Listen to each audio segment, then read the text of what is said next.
Good morning. We are reading through Exodus, and we went through all of the plagues that Moses brought upon Egypt through God's power. And as I'm reading through it, I don't want to talk too much about the plagues themselves, but something that God did was to harden Pharaoh's heart.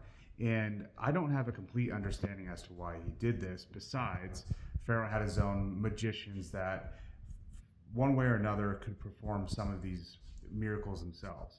A good example is when the plague of toads came through, or frogs came through. The magicians were like, "Look, we can make frogs too." Same thing with the staff turning into the snake. The magicians for Pharaoh made snakes, but Moses' snake consumed those snakes, and they turned water into blood and all that. But when it came to the gnats, of all things, Moses kicked up the dust, and the dust turned into gnats, and the magicians were like, "This has to be from God. We can't do this." But then that continued on. There were other plagues that came through that the magicians could not perform. So, it says in here that God hardened his heart so he could see his power. I just don't understand necessarily why he kept his heart hard after the magicians couldn't continue to perform. And it seems as if, you know, even after Passover, Pharaoh had a change of heart. So something I don't completely understand. It's like I just wonder if that could have all been shortened, but obviously God is perfect and he knows what he's doing. But something I just had never encountered.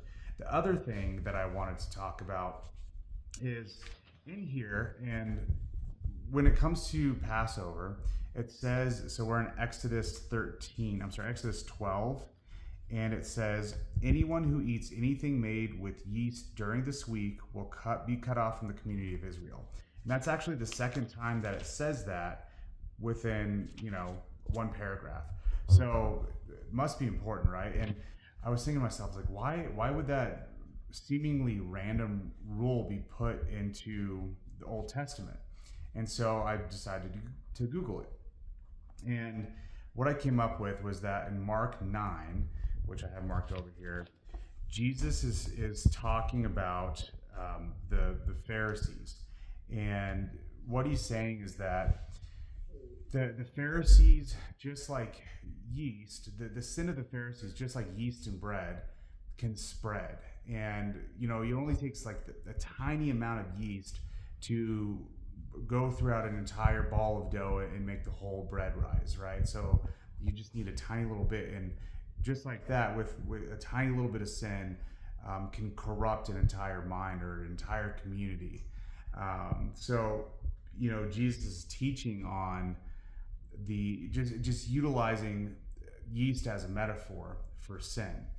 And it's really amazing to me that back then God gave a commandment way and well ahead of Jesus's time that he would give Jesus to use as a metaphor.